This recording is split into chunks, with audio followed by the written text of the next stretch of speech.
What's happening, gang? Truth Nation, I got a special little surprise for you guys today. So I'm flanked with someone who is very important to our local neighborhoods, the society of folks that want to know a little bit more about maybe the places they call home or they roost around in, or perhaps work or school or otherwise. This is Katherine Hon, and she's the secretary of the North Park Historical Society. And by the way, I'll just let you introduce yourself for the fans that are wrapped up around the building right now. How would you describe yourself? Because you're, of course, of many talents. Oh, well, that's very nice. Thank you. Thank you for having me on.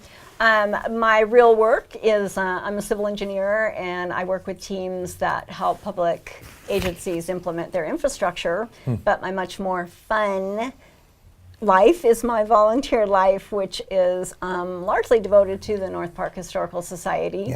Yeah. We're a local nonprofit. We're all volunteers. We started in 2008, and we have a board of 12, and I have been the secretary of that board for all the time that we've been formed, and it's something that I love to do, and I'm sort of the clearinghouse and the first person to get contacted by people who contact us and want to know more about North Park's history.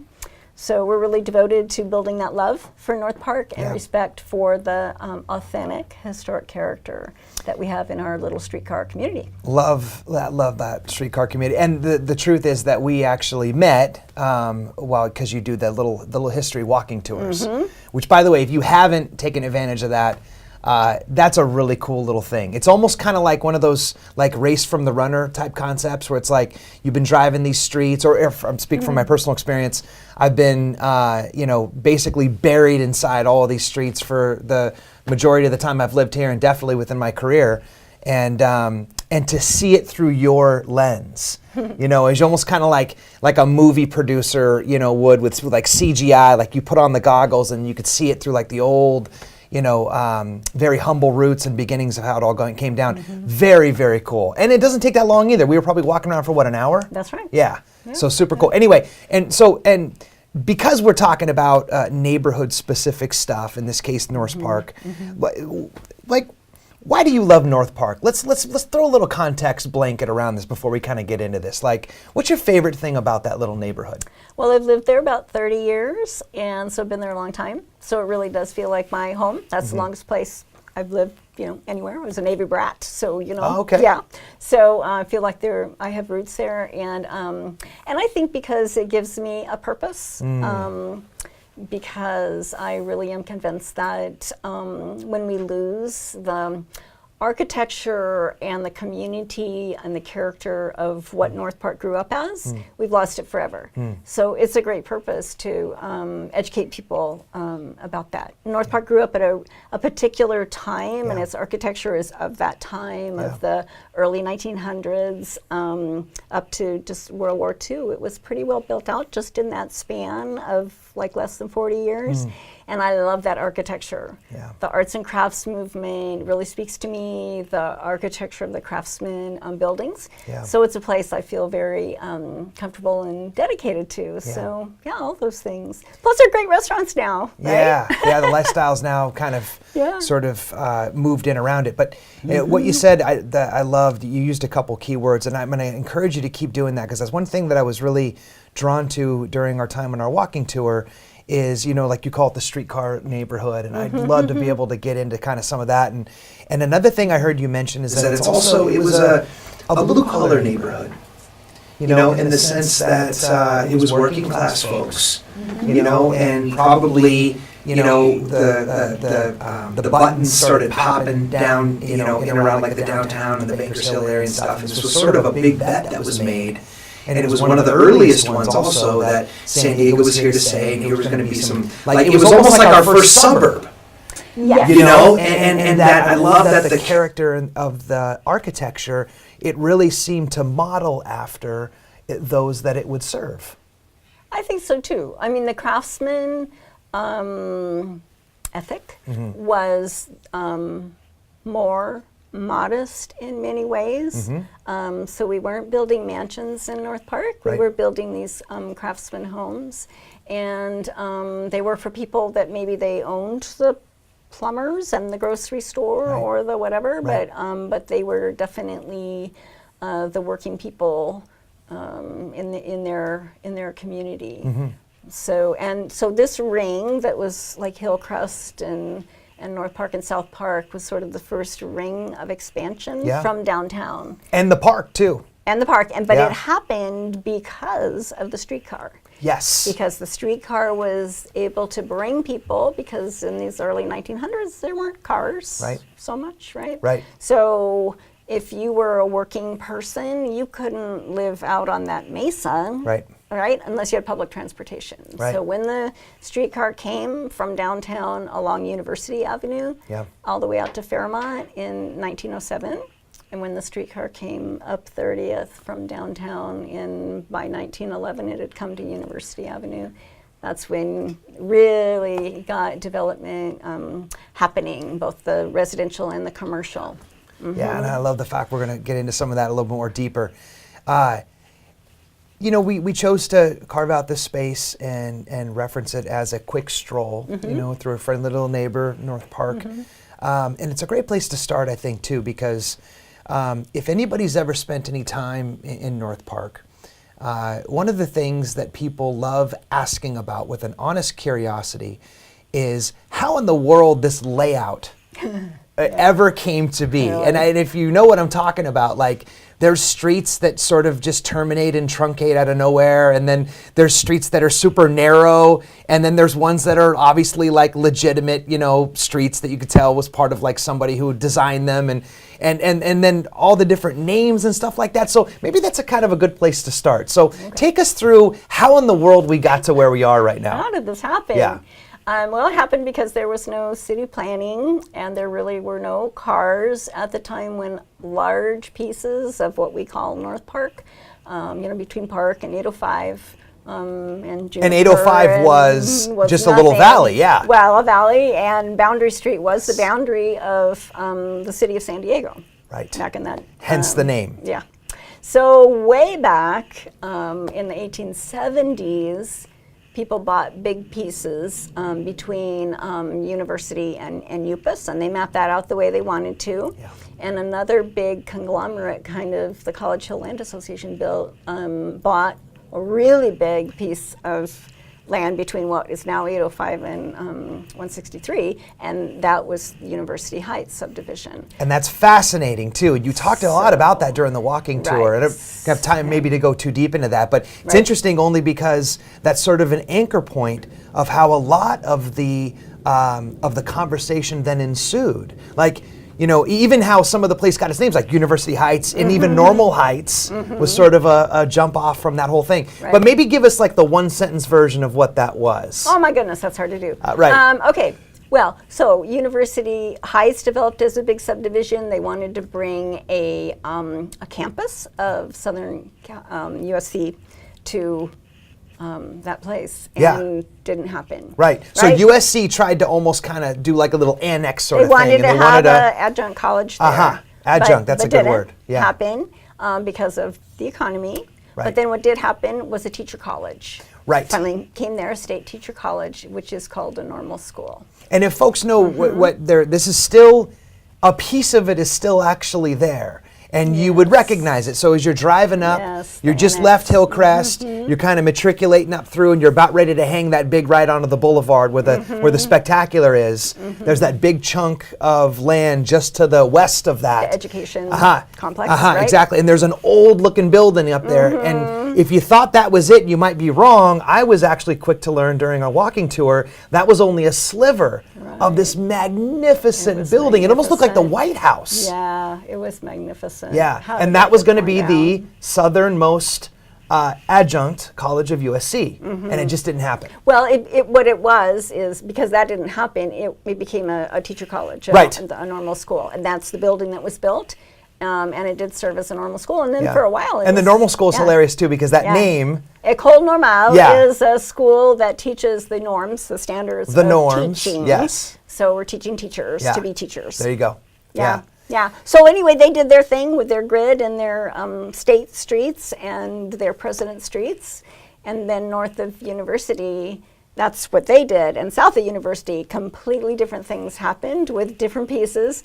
they made their streets gridded out the way they wanted, and they didn't care that they didn't match. Right. So we have crazy, crazy dog-leg intersections. And what's fascinating about that too is you would think about that, like I even brought this up during our walking tour. I was like, well, wouldn't it make sense that they would get together sort of and say, hey, you know, I own this little chunk of this, you own this chunk, like for optimization, because I mean their goal was profitability. I mean they were developers for the most part, right? I mean they wanted to sell off all these little lots and you know optimize the little chunk of land they had. You would think that it would have made sense to kind of get together on that. But that book actually that you brought, it has a fascinating visual depiction of the fact that it was basically probably like almost 10 different conversations going on at the same time.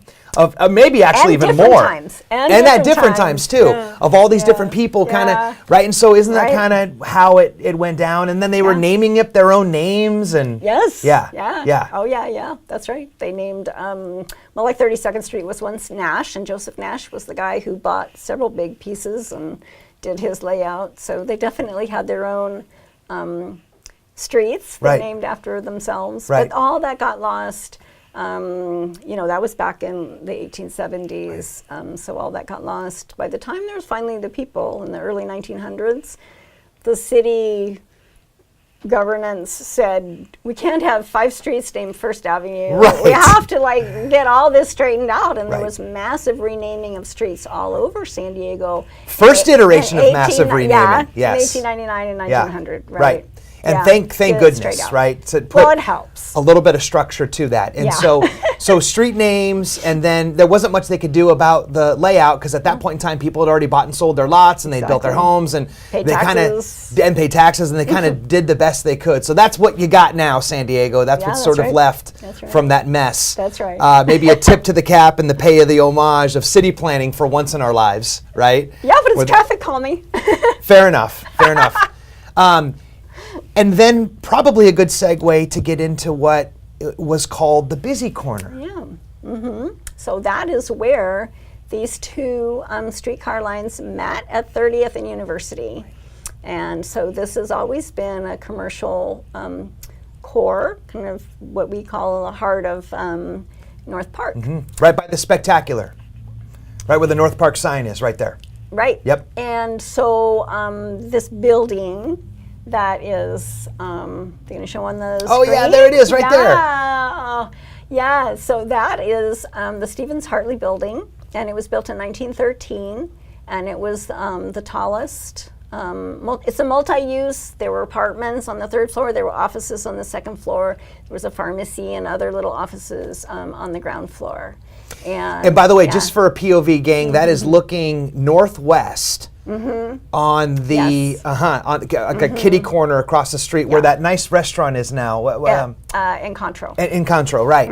And it actually looks almost exactly almost alike. It's maybe minus some of the nice overhangs and stuff. So the parapets, the overhangs got lost, and also the that really nice arched annex that was built in 1926 has been covered up with a parapet wall. Right. Can you tell she's a historical purist, gang, so right? Anyway, still miffed about the arch that got covered up. Yeah. This is my dream. My dream to see that come back. Good for you. That is my dream. We need you. Yeah, good. So, and that was a big deal. Yes. At the time, like that, everything sort of emanated from that point, and it was a big bet that was made. It was the first commercial thing that was happening, which served the residents, and that allowed them the confidence to be like, okay, we can move up there now because they're going to be taken care of commercially. That's right. Yeah. Services. Baker. A restaurant.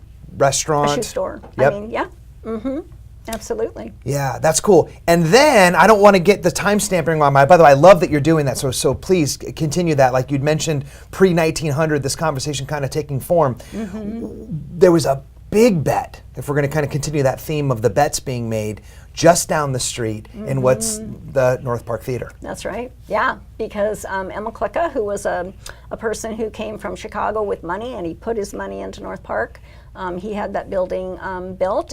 In the corner, it had a Look how beautiful that Bank is. of America. Yeah. Yeah, Bank of America was right next to right it, right? there. That was, and he was a vice president and officer in that. And you said there's bank. still a safe in there, right? Of There whatever. It's like a is. Starbucks now or something. I can't remember what it is, but yeah. It's a Starbucks. That's Yeah. right. Yeah. So Look how incredible. Look how ornate that is. Yes. So the theater was designed to be part of the Fox movie chain, which was very prominent. And it was the first theater in San Diego that was built to show talking pictures, which was the latest craze. The talkies. As well as vaudeville. So there is Yes. a stage, there is a fly loft, there is an orchestra pit, but there's also wonderful acoustics and set up to also be a movie theater. And gang, if you haven't seen the theater as well, you got to go check it out. Like what Katherine's sharing is absolute. Like I couldn't imagine how much of a big deal this must have been in its inception when? 1929. In is when it opened. 1929, right? Right when the roarings were taking place. And then there was which was the crash. So, which was part of the challenge that they had, right? It was challenging, but they survived. Yes. Yeah. But back to the point, though, still, it of course, luckily, is being used today. And there's like a bar in the kind of front and a cool little restaurant, and then you go into the back, and it is an incredible little theater still. Yes. Like you can just. It was restored in 2005. Thankfully, it was restored. Yes, but still, like the magnificence of the layout and is so unique, and the fact that it's got like an authentic stage, like you still mentioned, and stuff like that. So very cool piece. Very lucky to have that. Yes. So then, as we're strolling about our little neighborhood, so where does this take us next? Well, we want to go a little bit north, and we want to see our wonderful water tower. Aha! The old water tower. Everybody knows that. That's iconic, right? It is, and it's big because it's like 127 feet up to the cone roof. And that's actually historically significant, is it not? It is, definitely. Yes. In fact, so our organization got it listed on the National Register of Historic Places. Yes. It's that big and that unique and that important. And also more historically significant even to its time. Was it not the tallest water tower? It was. Or is that arguably, when they started to build it in 1924, they hung a sign on it that said it was part of the largest elevated tank in the world. Yeah.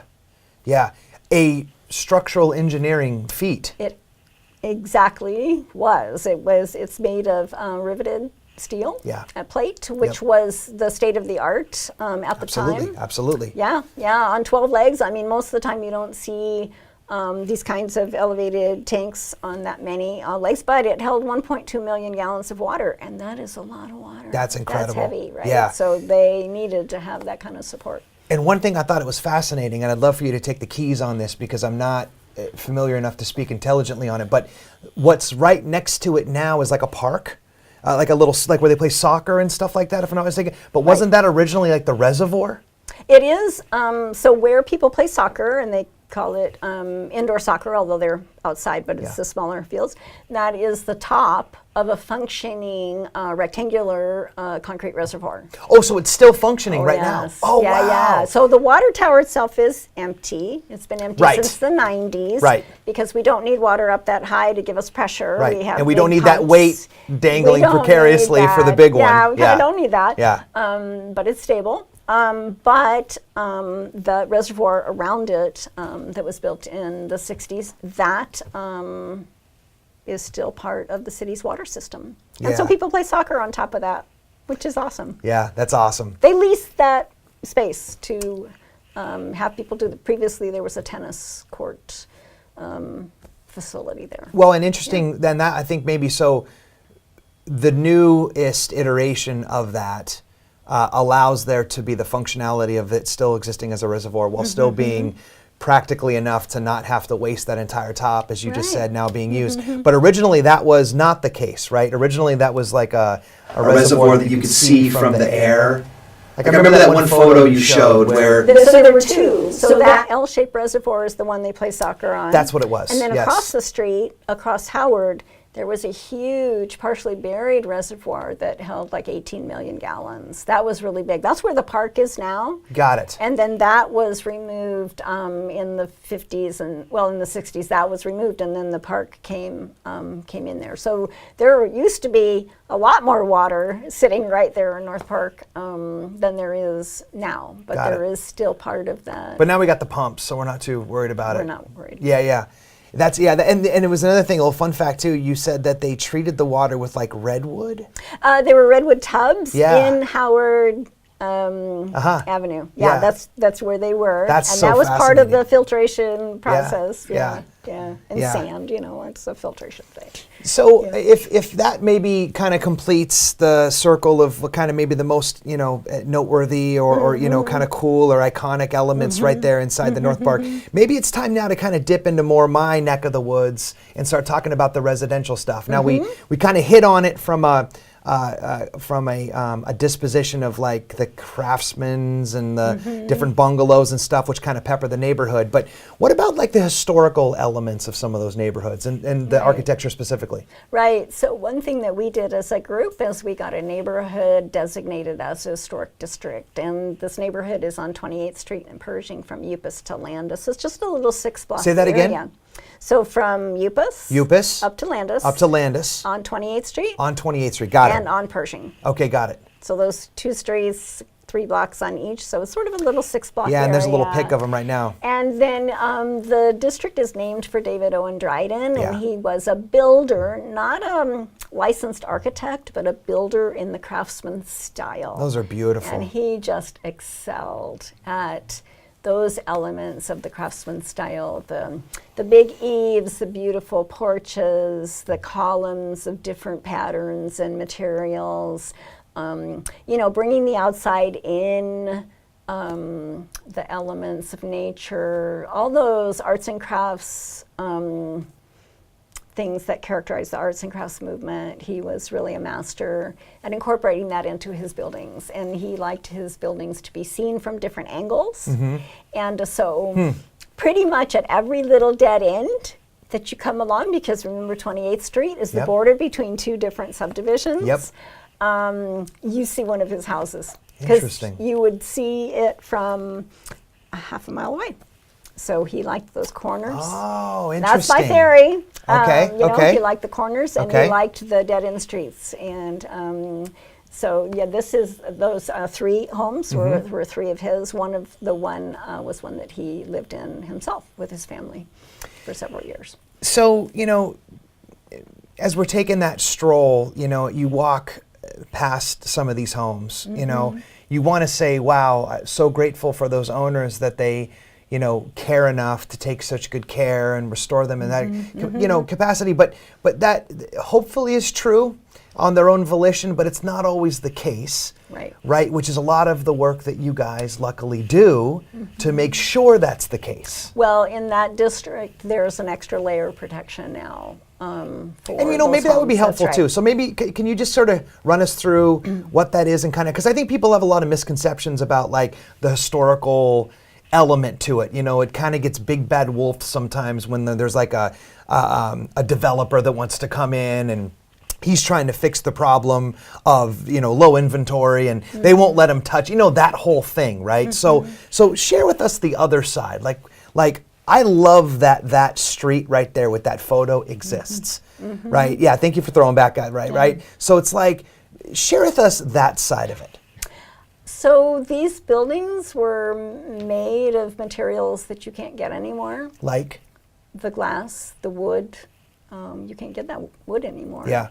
People don't take the time to build that kind of architecture anymore. So it's irreplaceable. It really is irreplaceable. And it's also,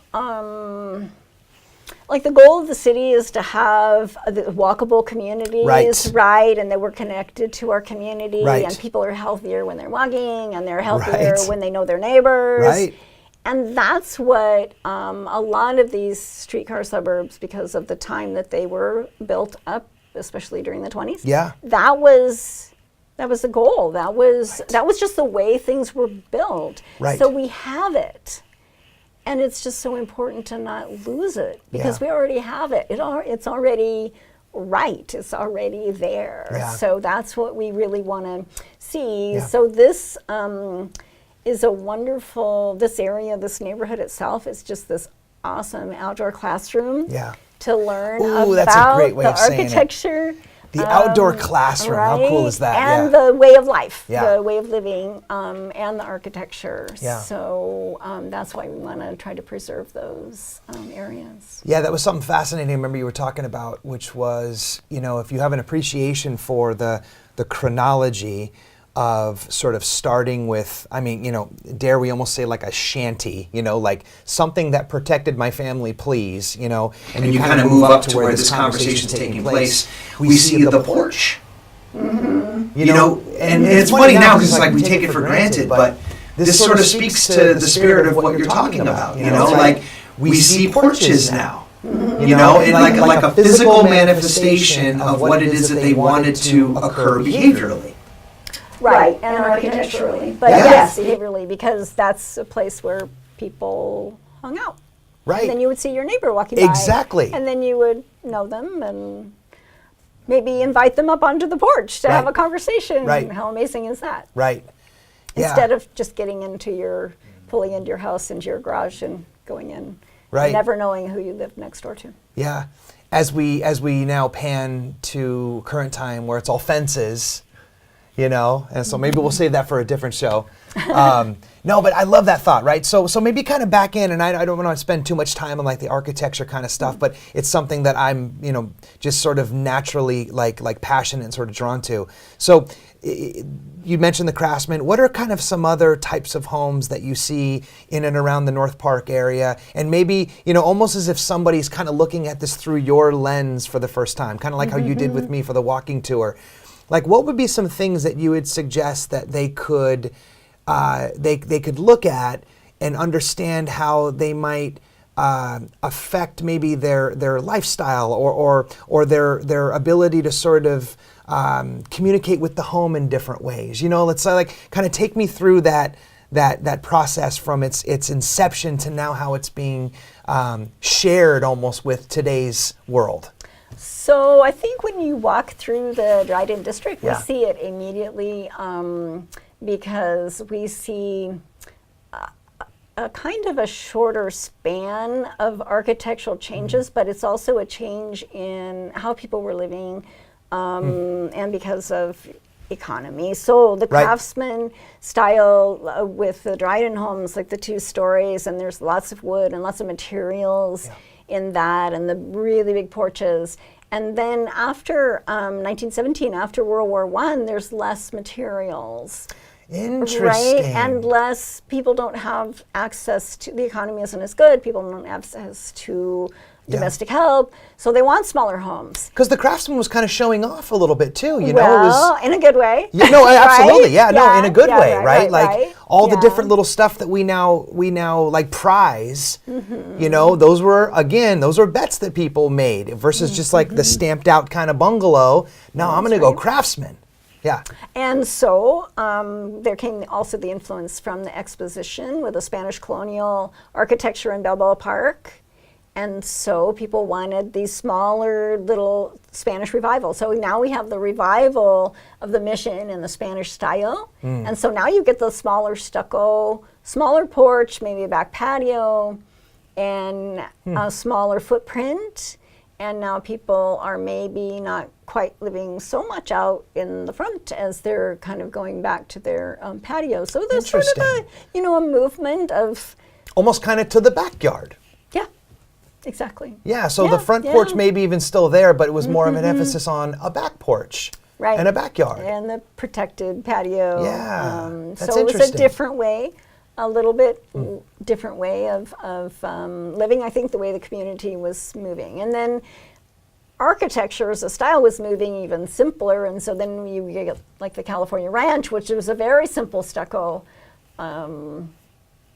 But that's coming into play with the beginnings of World War II, and now this influx of a lot of population, and now we really need to house people and build a lot of homes faster, and so you get Linda Vista developing, but they're in that California ranch style, right? Yeah. They're not building craftsman bungalows up in Linda Vista and those areas because they need more efficient construction and more efficient architecture. Yeah. So it's sort of that evolution. Yeah. Yeah. Yeah, one thing that's kind of curious is when you're looking through the lens of like a today's buyer or something, is there, how many homes are sold with no garage? Or maybe it's just the old little one-car garage, Whereas like now, even though probably most garages are just for storage, right? The dirty little secret of everybody's garage.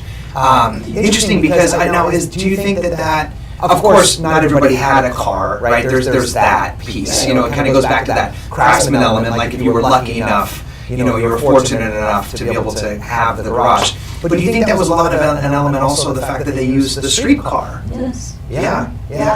Because this was a streetcar suburb. So, streetcar suburb. Right. Yeah. That's and cool. When it developed, because even 1917. I mean, cars were still not super affordable. Yeah. Right. Yeah. Right. I mean, at one time, a car was like $2,000. A house was $2,000. I mean, Wow. they were very expensive machines. That's incredible. I didn't realize that. Yeah. I remember the quote Henry Ford said is that if he would have listened to what people were saying back then, they would have just told him to build a faster horse. Just it wasn't even a concept for most people to have a car. And I didn't realize financially how significant that actually was. Right. House or car? Are you kidding me? Yeah. Well, the people who could afford a car were not having to make those kinds of decisions, Well, right? But the people who wanted a house, and that's what they could afford, appreciated public transportation. No question. And the call forward to that, and the reason why I bring it up is because then the streetcar went away. 1949. Yeah. So could paint that little portrait for us there. Oh, it's so sad. I mean, because the individual transportation and the buses and you could say it was the conspiracy also of the tire industry and the oh wow, all that. We're going deep up on this. Is Truth Radio, Kat. We gotta anyway. But and then the streetcars were not being maintained. And of course through World War II, nothing hardly was being maintained. All that effort. All resources were being Yes. So so there became the switch to buses and rubber-tired vehicles, and now we have our individual cars that take us around and clog up the roadways, and and now we want to go back and try to bring back public transportation. Yeah, say more about that. You had mentioned that during the walk-in tour. Just the concept of that, how the whole area and the public transportation and stuff. Like, where do you see it in the next 5 to 10 years? Well, see, this is not so much North Park history, but I think autonomous vehicles may change our paradigm. So we sort of don't know. Yeah, I couldn't agree with you more. I don't know. Could not agree with you more, which is hence probably 90% of my curiosity with that. But there's the other side of that, which is sort of the nostalgia. It's like once you get past utility. Well, I mean, true. I mean, this is a perfect sort of illustration of there even being a historical society. Like you can transcend the utility of it, and you can just get into like, hey, this stuff matters. Right. And once you have your basic needs met of we've got food on the table and there's water running into our homes and you can pay your bills and stuff, you value these things. And so I feel like it's always sort of been a trailing dialogue that never really percolated up to the absolute surface, probably because back again to utility. But wouldn't it be kind of cool to see those little cars running around, even if it was just for the novelty of it? Well, downtown there is the Silver Line. Sure. And that is a PCC, streetcar that has been restored. Right. And it's pretty cool. Yeah. To see. Any chance of it crawling up Bankers Hill and hanging the hard ride out to out? Perhaps on Park Boulevard. Okay. Because when you think about how wide a street needs to be to accommodate that, because that's dedicated tracks. And then right now our technology is that the trolley system is electric. Right. So there's overhead catenary that is associated with that. That's the technology we have. So, Right. we finally got the electric power undergrounded along University. In the 70s, we don't want to bring Right, stuff back up again. back. That was an astonishing photo that it's actually the cover That's right. of your book. That's right. You can That's see right. there's just a Right. canopy of cables and stuff, and so Right. there was definitely a Right. cost to that.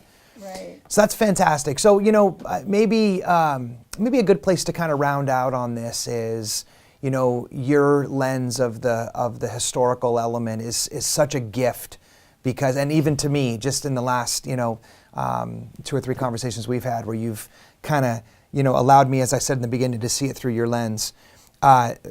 There's that old adage that you got to know your history, otherwise you're not going to be able to make the decisions to carry forward. Doomed to repeat it, kind of thing. Where do you see North Park now? It's kind of grown up. It's had its little boom, and it's kind of already starting to morph again, or transmute. I'll say personally again. Where do you see it now shifting? Maybe in the next 5 to 10 years, knowing what you know. Well, there's a shift or a desire for a lot of people to live there. So you definitely see higher multi-family, types of development. We hope to not lose too much of our existing irreplaceable residences to that effort. There are many smaller homes that are actually like part of the affordable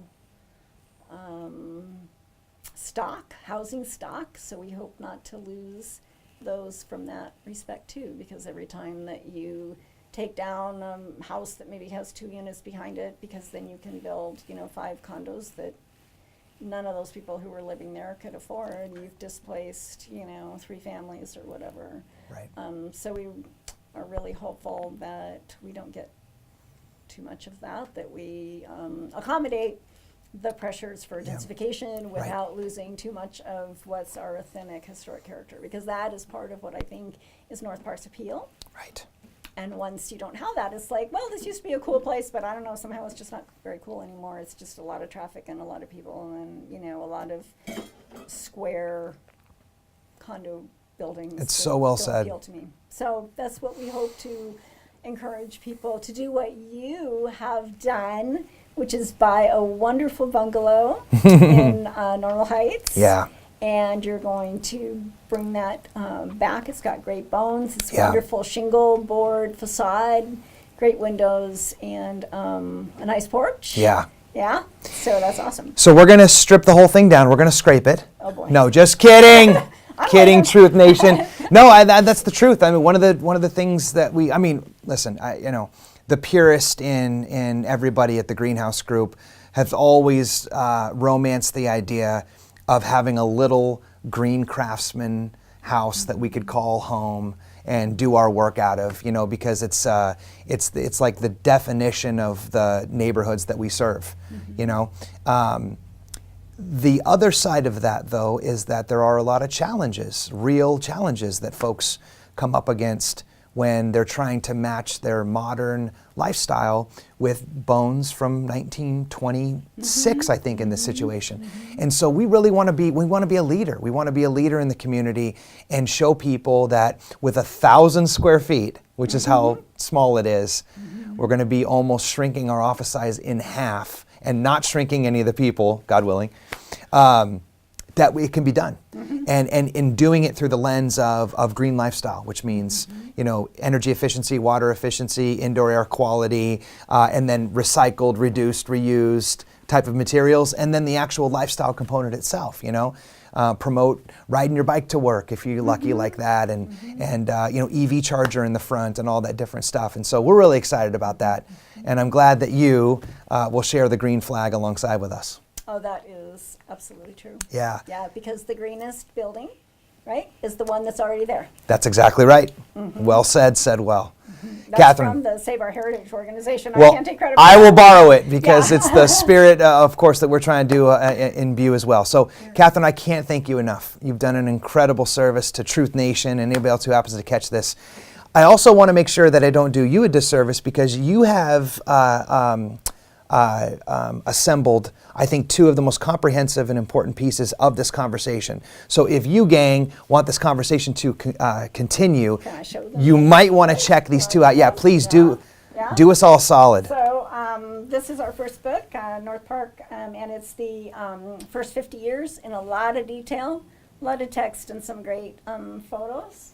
And then this one's done in 2007. This is our most recent book. This is published by Arcadia. Yeah. Publishing is Images of America, which Yep. is a great series. And we gave them the pictures and wrote the text, and then they put it together into a great book. Yeah. And both of these books you can get at Paris newsstand, right, on 30th and University. Good local plug. Which is an awesome, Good. awesome place. Yeah. So we appreciate them carrying our books. Yeah, that's awesome. And the truth is, everybody, well, most people I'm sure are familiar with this, the Arcadia Publishing, right? Right, They do a right. good job kind of running around the most popular stuff. But Right. gang, if you are a purist, like Catherine and I hope to be one day, this is the one that you want on your coffee table because this one is incredible. This one's got all the different images of the different, I know you're not going to be able to see that, but just trust me, you got to check these out at Paris. Paris. P-A-R-A-S. Yeah, and where are they at again? They're on 30th and University. 30th just and north University, right there. of, University on 30th, yeah. Sounds good. All right, Truth Nation, thanks for checking in. We'll be back next time. Thanks for hanging out.